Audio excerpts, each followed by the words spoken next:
let's start with events, because we were just talking about one of the biggest things y'all got coming up is your 4th of July celebration. Tell me a little bit about that, Rocky. Sure. So it'll be on June the 29th, back behind Town Hall or ball fields. Actually, there'll be a lot of things going on that day.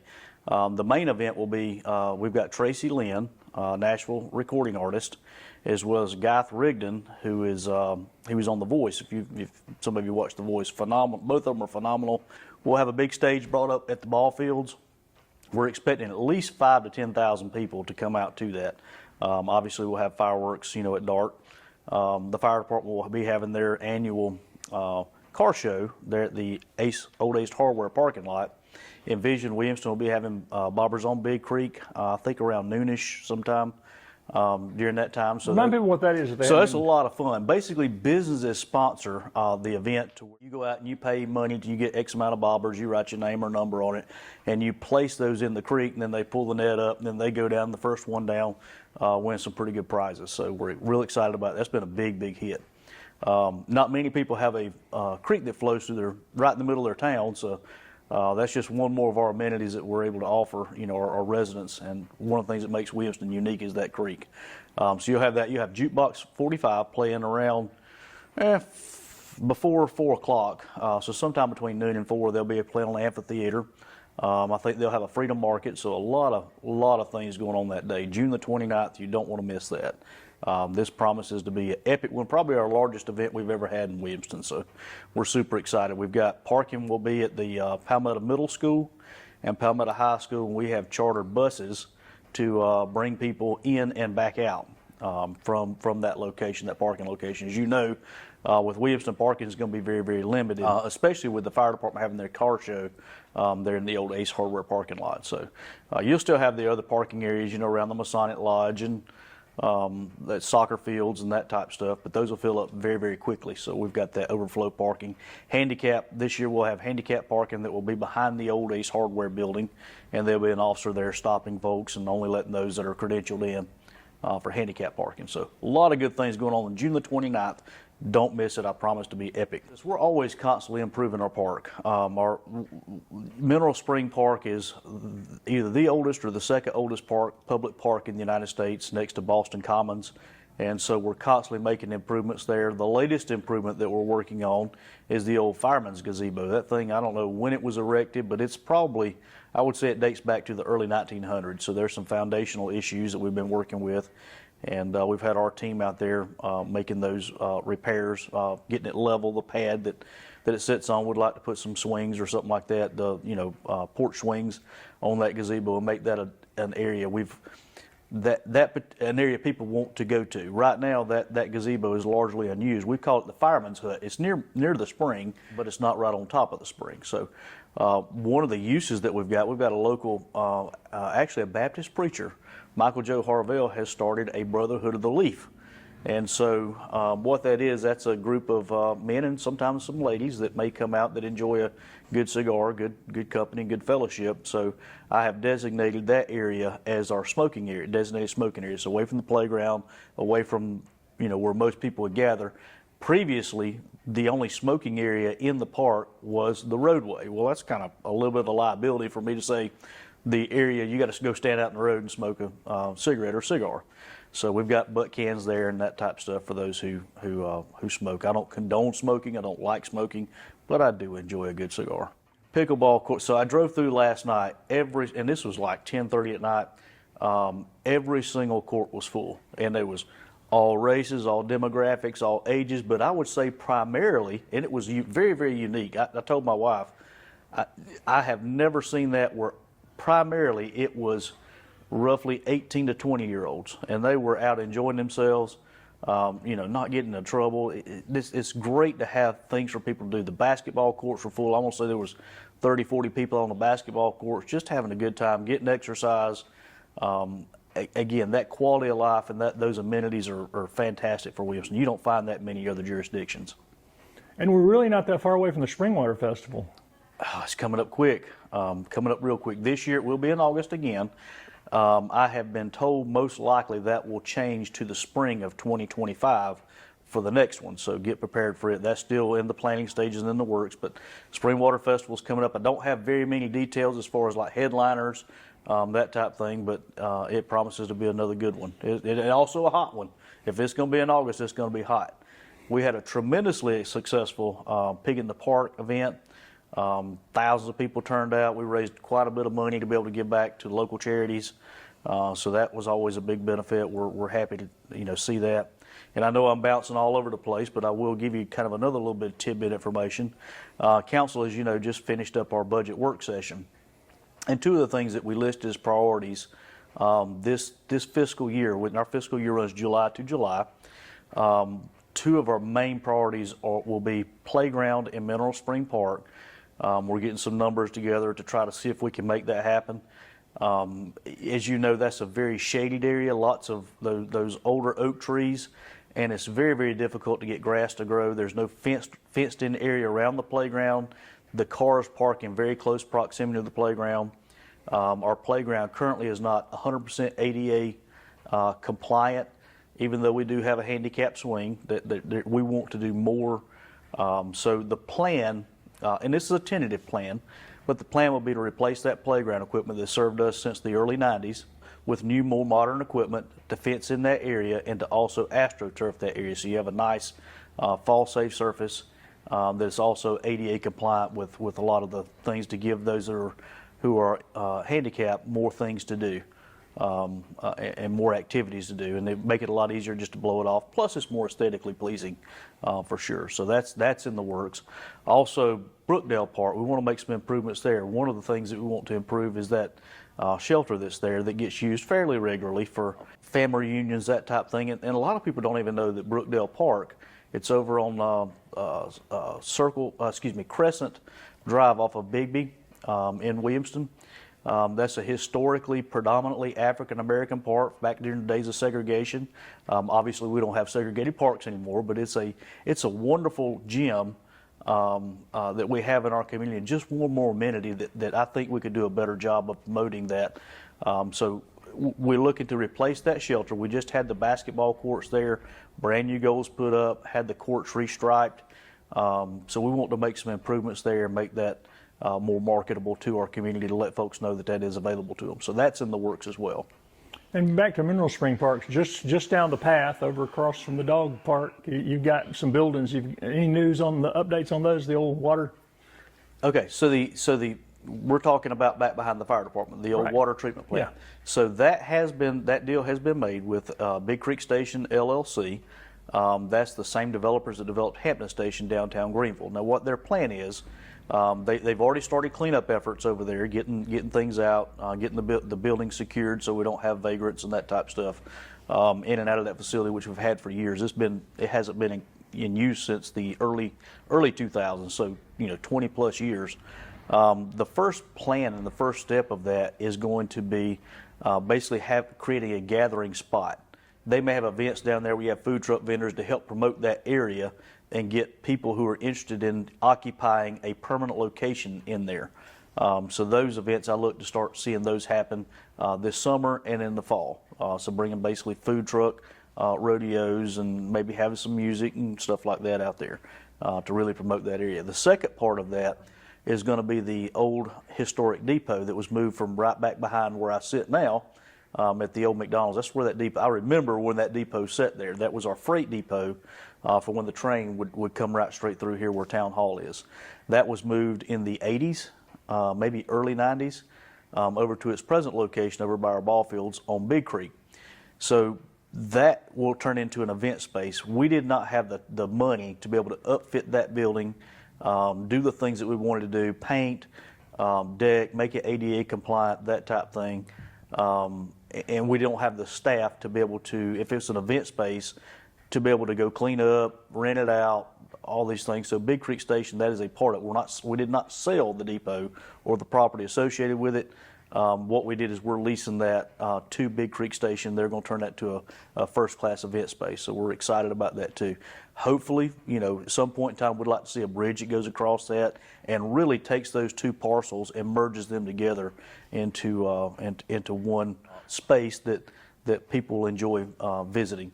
The thing that impressed me the most about Big Creek Station, those guys, they said that we're really, really intent and hyper-focused on making that space a destination. And I think I may have used this analogy before. If you live in Simpsonville or Travelers Rest or somewhere, you don't wake up in the morning and say, hey, let's go load up in the car, get the kids, let's go spend the day in Williamston. This could be a game changer to where that could really become a reality. And that's what we want. We want folks that are coming in, spending time, spending their money, and enjoying really all that we have to offer. We're very proud of the amenities that we have. I mean, who would not like to have a 10-acre public park right in the middle of their downtown with a spring, a creek, all the beautiful things that we have to offer? This has been part of your vision a long time. Those two buildings have been on your radar since you came into office, right? So they have. These are going to be pretty significant additions, and right? that's one of the most frustrating parts. I'm in my first term as mayor, and that term ends this year. I don't have any news to share as far as whether or not I'll make that leap of faith again for the next 4 years. But it's not just been my vision. That's been the vision of previous administrations. We know what we have, and we know that we have something very special. And how do we capitalize on that with the limited funds and limited revenue that we have has been quite the challenge. With Act 388, that's always a challenge. I can't do the things that I would love to be able to do. But I will say that if you look at our hospitality tax, that's the 2% that's spent on prepared food and beverage within the corporate limits of the town of Williamston alone.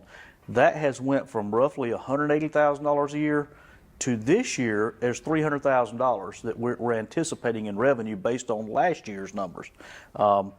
This year, obviously, we've got a few more days to close out this fiscal year. We're over $300,000. So that tells me, and our council that what we're doing is working. We're attracting more people in to spend their money at our restaurants, our businesses, fuel stations. What we're doing is working. We have to continue to build on that. In order to take those things that are hidden gems, just like Brookdale Park, our depot, our water treatment plant, old water treatment plant, and bringing those things to life again. We would still have Brookdale Park. The problem is those would be wholly funded by general fund revenues, which are extremely limited. We operate on a shoestring budget. Would they be what they are today? And the answer to that is absolutely not. We would be able to entertain the idea of upgrading some of those things. Unless we just had some wealthy person that donated money, there would be no way that I could see that ever happening. I'm not real keen on tax, and I'll be honest with you. Had I been a council member during the time that was presented, we're talking this was 20 some odd years ago, if not more, that hospitality tax was introduced, I probably would have voted no on that. Just not because I'm anti-tax. I probably would have looked at it and made a decision to vote no on it. I would have been wrong, 100% wrong. And the reason being, had we not had the hospitality tax in place now, the burden of Mineral Spring Park, Brookdale Park, the Pocket Park, all these amenities would be wholly funded by taxpayers of the town of Williamston. There's other people that use that park that don't live in Williamston. Every day, I would say the vast majority of folks that come to visit our parks and really enjoy all those amenities that Williamston have to offer, or actually live outside in the county or other jurisdictions. That helps everybody pay their share to be able to have those amenities. So, a couple budget highlights. Again, we have no property tax increase, so that's a wonderful thing. I was glad to be able to do that again this year. We've got a 2% across the board raise cost of living for our town employees. I'm trying my best to include that each and every budget cycle, and let me tell you why. In years past, we have kicked the can down the road, and I don't know if you've bought a loaf of bread. I would assume that you have. In the last year, 2 years, everything has went astronomically high. And so while that 2% helps, it still does not accommodate for inflation. But in previous times, what we've done is said, well, we'll get to it one day. We'll get to that one day, and we lose good, qualified employees. We can't afford to hire other folks to come in, and not only that, we end up having to do a 6% across the board in one big lump sum. That's devastating to a budget. If we can take small bites out of it, keep up with the cost of living, my goal is to keep and retain qualified employees. Anytime you have attrition, you got police officers, firemen, water sewer guys. anytime you have people quitting and going other places to make more money, that cost us money in training, in experience, knowing our systems, knowing our community. It behooves us greatly to try to keep and retain the folks that we have. And you mentioned law enforcement, as Belton has kind of transitioned into letting the sheriff's department kind of take over theirs. Well, they asked them to come in and do that. Right. Is it important to you to keep your police station here and under Williamston's auspices? It's hugely important, and let me tell you why. We struggle with this every single day. Soon as you get, an officer trained through the academy, they're a good officer. They're marketable before they ever even go to the academy. To put that in perspective, highway patrol starts now $75,000, $80,000 a year. There's no way in the world I can compete with that. Our budget is police department budget is very similar to what Belton's police department budget was, and that's roughly $1 to $1.2 million a year. I will say that we're very, very fortunate in having Kevin Marcy as our police chief. He's been around in law enforcement for a long, long time, very well respected, and one of the things that we try to do is make sure that our police officers know they're appreciated. We know they can go elsewhere and make more money if that's what they need to do, but there's more than just money involved. We try to create a work environment where they're happy, they're taken care of, they know they're appreciated, and so that again, that's nothing unique to Belton. If you look at West Pelzer, you look at Honeypath, you look at other jurisdictions, it's a battle that we all have to struggle with each and every single day. Councilman Cole made a recommendation that was passed in the budget. We actually had some employees making less than $15 an hour. Again, I don't know how you support yourself at that, let alone a family. So we've got his budget amendment included no employee makes less than $15 an hour. And so fortunately was able to get that. That wasn't too big of a hit on the budget, so we're able to do that and put that in reality. Since the last time we met, we had any new businesses coming or looking at coming here? So we have 2 new liquor stores. You've got one down in the shopping center by where Jack Turner's Barbershop, Fiesta, all that is. And then we've got another one beside the Marathon on Anderson Street, or Anderson Drive rather. So those are very nice liquor stores. We've had that one. We've had a mental health facility, a behavioral health counseling facility open up.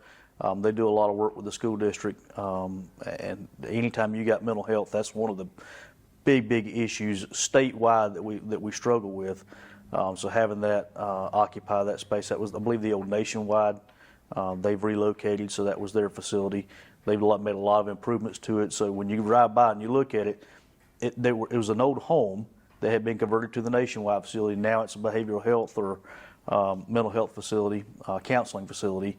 It looks really, really nice. Definitely the aesthetics are changing for the better in Williamston too. How about housing? Where are we at on our housing? Oh my goodness, housing seems like it changes daily. Tons and tons of onesie twosies going up all over the place. And believe it or not, those onesie twosies are adding up to quite a bit. Palmetto Point, they finally finished those completely. I think it took them 6-8 months, but they built 40 houses in there at Palmetto Point. If you remember Saratoga Oaks, Saratoga Village, that's kind of one of the ones that's going to be my I would say probably a legacy project that I think is very, very good. As you know, the town owned that property, so we went above and beyond what's called for in our zoning before we decided to contract with Hunter Quinn to sell the property to them. This is a unique situation in the contractual agreement. Basically, the town gets X amount of dollars for every lot sold when they get the house constructed. So it really is a joint effort. And again, I say we went above and beyond. Saratoga Oaks, Saratoga Villages, both will have sidewalks throughout, trails, a trailhead, and all this is at developer expense. So they started moving dirt, started putting in the culverts and doing the things that they need to develop that site. Tons of green space on that site too, just FYI. That was hugely important to myself and council to have more than just row homes being thrown up. They're working on that actively. They have not erected any homes yet. They're still putting sewer and infrastructure and stuff like that in the ground. So I expect that to continue throughout the year, and probably in 2025 we'll start seeing some wood going up. So we're excited about that one too. We've got a sewer project that has just now been awarded. I believe it was awarded to Moorhead Construction out of Belton. They'll start that construction. If they're not, I think they've already started construction. But following that same path will also be phase 2 of our trail project that will pick up in Veterans Park and continue across William Street and follow that same path almost to Mill Street, not quite, but certainly behind Saratoga Villages.